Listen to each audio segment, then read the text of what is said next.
Everybody Loves Cookies by Neon Zangetsu, Chapter 4, Bottoms Up. You left me, you lied to me, you had me, and then you decided you didn't want me. You threw me away. Why?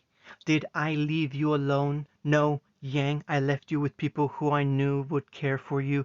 Tai and Crow did a good job. Summer was a better mother than I could ever be. Bottoms Up. Was this death? Yang almost wished it were, if only because death meant she would have to open her eyes and face the day. Everything hurt. She was already fit to die from embarrassment before she remembered where she was. And once she did, well, she desperately didn't want to open them.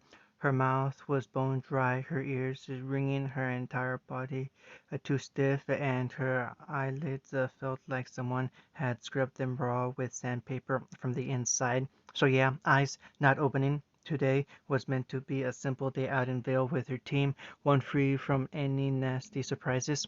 Surprise, Yang, Raven's back. Surprise, she was right under your nose this entire time. Surprise, she shacked up with someone else. Surprise, she doesn't care one bit about you. Surprise, surprise, surprise. Urgh. No more surprises. By the brothers, if she heard that word one more time, she was going to punch. Surprise! Icy water splashed across Yang's face, dousing her head and hair alike with brisk dispatch. Gah! Her body betrayed her, and she jerked upright, snarling like an angry bear wolf. Cold, cold, cold! What the hell? Sorry about that. A familiar bass voice rumbled in her ring ears as she flailed about in search for the culprit. You weren't moving. Ruby was starting to get worried. Yang blinked the water away, scrubbing at her face with the back of her hand. Dad? Well, someone made a choked sound as her vision swam back into focus. That's not something I ever thought I'd hear. A familiar pair of baleful blue eyes, nearly the same shade as her own, gazed back at her. Nope, definitely not Dad. Ty wasn't that tall, and his hair wasn't quite that spiky. It was that baker from before, the one that Ruby seemed so keen on. What was his name again? Naruto? Ah, there's the one. A small, wistful smile greeted her gaze, one quickly wiped away by him as Yang tried to stand. An awkward, heavy weight settled against her back, and all thoughts of familial ties were promptly forgotten. Did you get my hair wet? She absolutely hissed. Surprise? Her fellow blonde gulped. Yang's eyes blazed red, and she threw a wild haymaker at his head. It landed neatly in an open palm as warm fingers closed around it. In a single seamless movement, this supposed baker wrenched her arm down to the side and yanked her forward. She tried to headbutt him for it and immediately paid the price. Burning stars burst behind her eyes as she bounded back. Gah! What was his skull made of? Pure metal or something? She had aura for crying out loud, and that hurt her. Bloody monster. Now, her host sighed as she toppled back to the floor. Let's not do anything you regret. Had it all been a dream? No, when she raised her head, she glimpsed Raven. She refused to call her mother, seated by the bar, bottle in hand, one she was even now knocking back as she locked on her mother. Damn it! Drained a bottle dry and tossed haphazardly it over her shoulder. One of Naruto's attending clones caught and disposed of it, while a second handed her another, one she went to work polishing off with a vengeance. It certainly hoped that the customers had left long ago. Perhaps that was Naruto's doing, perhaps not. Who could say? The lack of an audience for this was nice, she supposed. And why was everything still blurry? Easy there, Naruto hummed, suddenly capturing her attention once more. You took quite the tumble when you fell, cracked your head against the table and everything. Headbutting me just made it worse. She tried to speak, but only gibberish emerged. See, definitely a concussion. Naruto sighed. Hold still, you silly girl. Before Yang could think to protest, a tan hand pressed itself against the side of her head. Not a heartbeat later, it pulsed with a shroud of soothing green light. What was this? His semblance or something? No, that didn't make sense. Those clones were his semblance. She was sure of that much, which meant this was something else. He couldn't have a second semblance. It just was impossible. What in the blue hell was he doing? Yang sucked in a sharp breath through her teeth as a strange, heady sensation subsumed the back of her scalp. Hey, that feels pretty good, she slurred, looking up at him blearily. What you doing? Fixing your cracked skull, came the sigh. Stop squirming. Lightweight, Raven croaked from her seat. You wanna go? Yang swung herself upright with a roar, only to find herself hauled back down once more. Like eyes blazed red, but the grip on her shoulder was ironclad. In no time at all she found herself wrestled to the floor and forced to be still yet again. This time the hand didn't leave her shoulder, even as that glowing green palm alighted on her battered head once more. Naruto snorted. Ignore her, she's drunk and about to be cut off. What? No, never. Raven hissed and clutched the bottle to her bosom. It did interesting things to her chest. Mine. The second you let go of me, Yang began to twitch. I'm going to talk to her hard, repeatedly, with my fists. You could do that. That same hand combed through her hair, drying the soaked mane with some strange technique she didn't understand. Whatever it was felt even better than what he'd done to her head. Or you could sit here like a good girl and let me fix your hair. It's the least I can do. There was something about the way he had said those words that made her want to question him, but she held her tongue. She could count the number of people she trusted with her golden locks on one hand. This man wasn't among them, yet this felt comforting, familiar, as he hummed at her, almost as if, and now we have company. Yang! Ruby flittered to her side in a rush of petals at the moment was lost to her. Don't worry about her, little Red, the baker soothed. She'll be fine in a minute. The scythe master frowned. Don't call me that. You sound like Torchwick. Torchwick? The blonde brow rose. I knew a woman in Mistral by that name once. Haven't heard it in ages. She a friend of yours? Raven went terribly still at the bar, fingers going white-knuckled around her bottle. With her back firmly planted to her, Yang had no way of noticing. Perhaps had she bothered to look over her shoulder she might have seen something interesting. Alas, she missed it, and the moment was lost when she looked. No. Meanwhile, Ruby wrinkled her nose. Roman's a thug and a creep and a boy. Definitely a boy. Roman? Naruto's expression turned contemplative. How old would you say he was? Humor me. I don't know. 20-something? Ruby shrugged hopelessly. Why? Do you know him? Hmm. His brow deepened. Not him, but that name. Yang was almost certain she'd missed something, or was missing something at the very least. Raven uttered the blackest of oaths, and Naruto's expression had turned positively radiant, as though he discovered a great and mighty secret, one he wasn't keen on sharing. Worse, her mother was chugging another bottle as if it were her last. As fascinating as this is, she growled, can I have my hair back? Naruto reluctantly complied, and she wriggled free. How long was I out? She asked. About an hour. Her fellow blonde waved a hand dismissively. Long enough for Birdie here to start drinking. Guess some things run in the family. Yang didn't know the truth that this man was her blood, and so both failed to understand and met the challenge. Run in the family? The hell did he mean by that? Oddly enough, her confusion seemed to bring a strange measure of relief to him, as much as her silence. Before she could think to try and press the matter further, their host changed subjects. By the way Ruby drew on your face, the little huntress recoiled as though she'd been struck. Lies! She cried. It was Blake. Nice try. Their sullen teammate appeared at her elbow. I was out in the yard. He has a yard? In the back, yes. Naruto sniffed. I can vouch for her. She was with one of my boys. Her semblance, well, it's fascinating. I could say the same for yours. To her surprise, the girl granted him a small smile. You've given me a few ideas. Was it Yang's imagination, or did Blake's bow wiggle when she spoke? Did she still have a concussion? Ruby flailed, searching for someone to blame. Weeds glared her into silence before she could dare to speak. Raven laughed and flipped her off the moment she opened her mouth.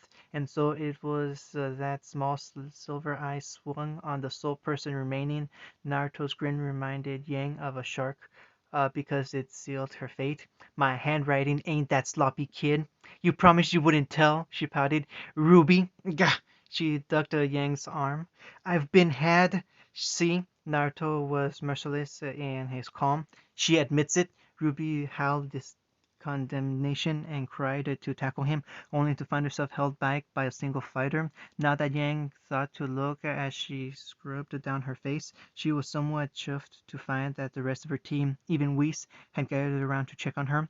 Even Blake, who she realized was now sporting a black eye. Wait, when had she gotten that? All right, kiddos. Naruto clapped his hands. Now that we're all conscious breaks over, back to work with you. Ruby deflated. Aw, just when it was getting good.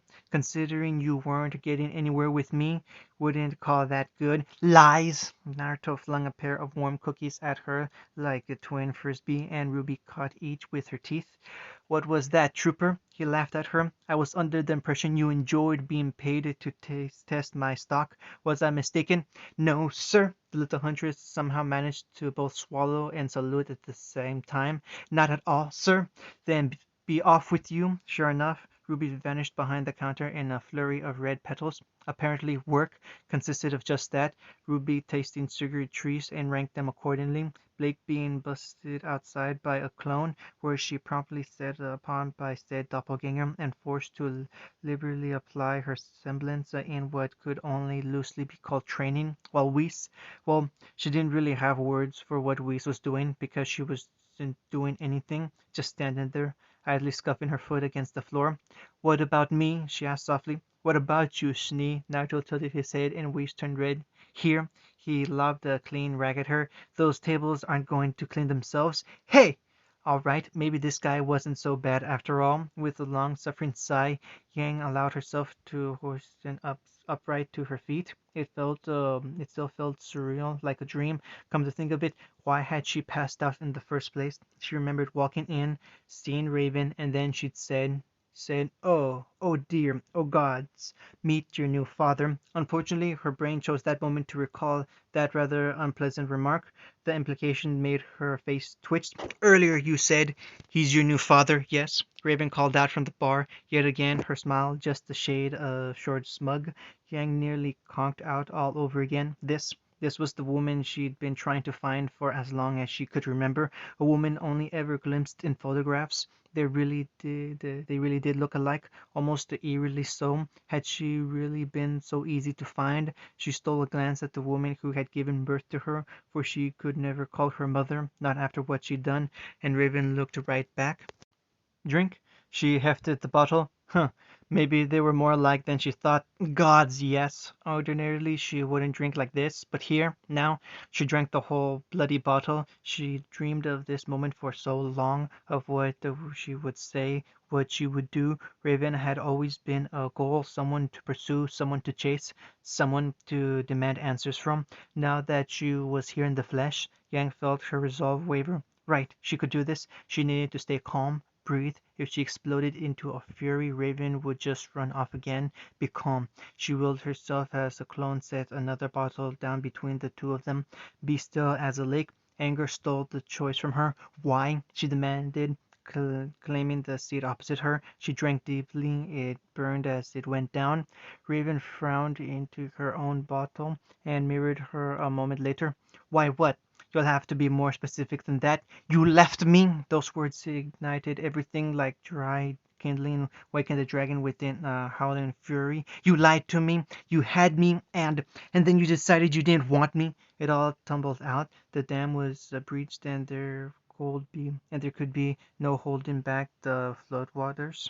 You threw me away. Why? Was I a mistake? Did you even? Of course you weren't a mistake. Yang nearly toppled backwards at the vehemence lurking behind those words.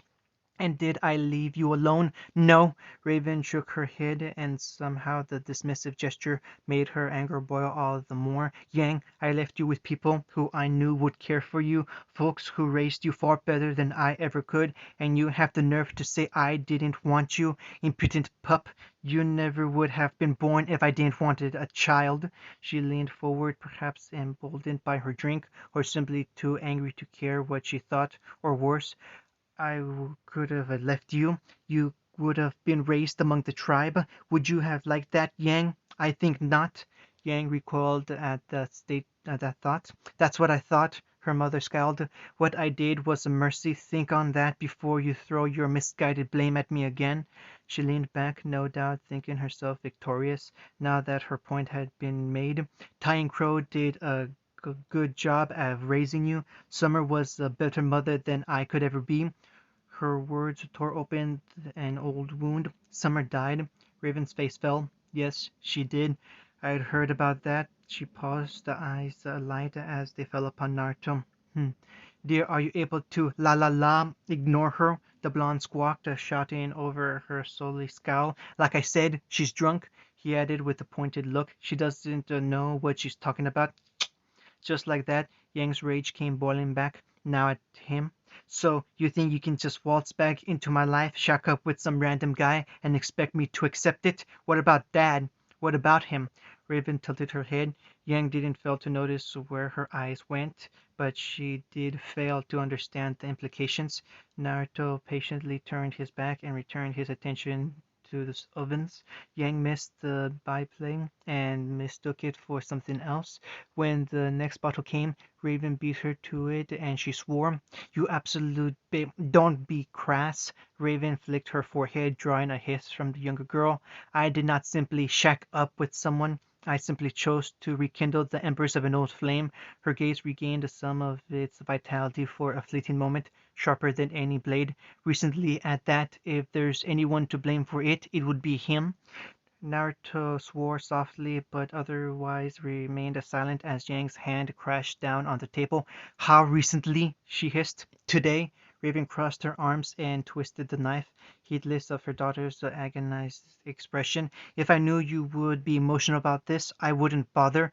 For a moment she almost looked ready to bolt, only to sink back down into her seat as Naruto glowered at her. "There are things that you don't understand, Yang." She mistook her silence for acceptance and leaned forward again. "I left that day because I needed to, just as there are things you need to know. Aspen is slap." To her credit, Raven didn't dodge, though with her skill it would have been well within her power to do so. Instead, she took the right hook dead on the jaw like a champion. Her head snapped backwards, but somehow she remained sitting, even as her head jerked violently to the side. That same punch had blown Aunt Ursa's head off only a few days before. Raven Bronwyn barely batted an eyelash. She raised a hand, pried her daughter's fist away, and sighed. "Did you even come back for me at all?" In the corner of her eye, Naruto flinched. Raven barely blinked. "That was a good punch," she granted, wiping a thin line of blood from her mouth. "You've gotten stronger, Yang. Don't!" Yang jabbed at her nose with a finger. "Don't you dare say my name like you're proud of me. Is it wrong for a mother to take pride in her child?" She sounded almost sad. It hurt. "You're not my mother!" Naruto watched mother and daughter rage back and forth like that for what felt like an eternity. Well, Yang did the raging. Raven just listened. In reality, only a few minutes passed in Yang's tirade. Emboldened by booze, Reverend Brownwood withered the storm that was her, their daughter, in surly silence, only offering the odd jab. All the while, Yang wound herself up more and more. Reverend didn't get angry. She seethed, and he could see that even she was growing tired of this diatribe. Irk, this was awkward. Finally, he could bear it no more. "Hey, firecracker!" he barked, startling them. "Wanna spar outside?" Yang shot right out of her seat with a snarl. "Yes, please. I need to punch something now, preferably you." Never mind, he took back any and all thoughts on this girl who may or may not be his daughter. He was going to kick her ass. Wait, a sudden awful thought occurred to him. And all this time he hadn't seen hide nor hair of Ruby since she'd come out of the back room. Whis hadn't budged an inch. She was pretending to clean a table nearby while she pointedly listened to them. Blake was outside and Ruby was nowhere to be seen. Ordinarily that wouldn't have much bothered him. Yang's sister could very much look after herself, and on the odd chance that she'd gone out surly patron tried something, she was more than capable of bolting away from them. "Hey, kiddo," he called into the diner. "Where'd you go?" "Here," came the cry as she stumbled into sight. "Don't worry, I'm over here." Stumbled. When he turned, so did Raven, and by definition, Yang. In hindsight, it couldn't be said who noticed first, only that someone did. It wasn't hard to miss the way the normally spry huntress tottered about, the glazed look in her eyes, or the bottle clutched in her right hand, a white bottle that had been on the counter only a few moments before, all but forgotten in the argument that followed. "You know," she hiccupped, "this is really good milk." Keen blue eyes narrowed on her intently. "Ruby, where did you get that bottle?" She blinked once, twice, thrice. "Somebody gave it to me." She kept right on blinking. "Ruby, Yang all but howled to her emotions already at a fever pitch. Don't tell me you drank the entire thing. The young huntress swayed in her seat. I thought it was milk. I mean, not drunk. Why are there three Yangs? Yang sucked in a short, strangled breath through her teeth. All right, who gave Ruby that drink? Three heads shook rapidly. Raven pointedly snatched the bottle behind her. Naruto saw it, of course, just as he saw the subtle shake of her head. Indeed, how could he not? By now he knew enough of Raven's tales to know when she was guilty, accidentally or not. One didn't get to where he was by being slow about this sort of thing. Of course, he wasn't about to go accusing her, not when Yang already looked fit to snap at her door, to her dear mother for their earlier argument. And besides, where was the fun in that? Oh dear, Yang looked fit to spit right about now. I said, who did it? The counter splintered under the brawler's grasp. Last chance before I start punching. Blake patted back inside, looking terribly cross. What's going on? I heard you shouting, Ruby, drunk, alcohol. No, if he told the truth, now one of them would storm off and their already strained relationship would be broken beyond repair. He could have blamed the Shnee, but Yang would have butchered her for it. Really, there was only one answer for it. Even if it was stupid of him, why did he have to be so bloody noble? With a long-suffering sigh, he laid his glass down and steeled himself. All right, you got me. I dealt it. Guilty as charged. Weiss whipped around. Her pale eyes widened as she realized what was about to transpire. You? Raven looked absolutely stunned at his declaration. You didn't. Blake slapped the palm against her face. Here we go. Yang barreled into Naruto with a bloody roar. A tipsy Ruby only giggled at his plight. Yay! Fight! Fight! Fight! Previews. Sloppy. Hold still, stupid old man. Grr. You won't tell Yang? I'm not a father anyone would want, Tai. Much to his disbelief, the ancient shinobi shrugged. No one's sane, at least. I've got too many enemies, and I don't want to upset things. I didn't even consider the possibility that Yang might be mine until a few days ago. Part of me still doesn't want to believe it. I've been alive too long, done too much. As long as she's happy, so am I, and you're a better father than me. And what about Raven? He asked. I can't claim to understand her any more than you do, but she loves you, you know, in her own warped way. I think she's happy here. Naruto didn't respond to that. He merely slid the tray in, stepped back from the oven, and removed his apron. Do you still want to punch me? That depends. The brawler frowned. Can you do it? Tai, no. He saw the moment Naruto realized what he was asking. Bad idea, horrible idea. Don't ask me to bring back summer. I'm not even sure I can. Nora grinned. All the pancakes. Naruto absolutely cackled. All the pancakes! Salutations! Naruto's brow shot up. Hello yourself, what'll it be? I was told that friend Ruby works here. Is she in? Ruby's hidden head shook rapidly behind the counter. Naruto grin grew. She certainly is. Roman's your son? Maybe. The blonde shrugged, heedless of Raven's baffled look. I mean, now that I look at him, I can kind of see the resemblance there. Besides, it's not like I was celibate after you ran away all those years ago. Although her blazing red eyes continued to bore into him, he remained unfazed. I wanted the world before I came back and settled down. Had a few one-night stands here and there, nothing serious. Trust me, I'm as surprised as you are. It's not like there's a horde of mini-me's running about Remnant or anything. I'd known if there were. She squirmed angrily. I still don't like it. He prodded her beneath the sheets with his good hand. What? That I might have other kids, or that I got some tail while you were away? As he looked on, her pale cheeks slowly shuffled themselves with but the faintest shade of pink. No, a lone blonde brow quirked as a slow smile spread across his face. Don't tell me you're jealous. When she didn't answer, his grin grew. Aha! You are. I didn't think you had it in you. I'm the only one you need to look at. He wrapped his arms around her and buried his head into her neck. Aw, let go of me, you big oaf. No cuddling off. I said off. Nope, never gonna let you go. End of chapter 4.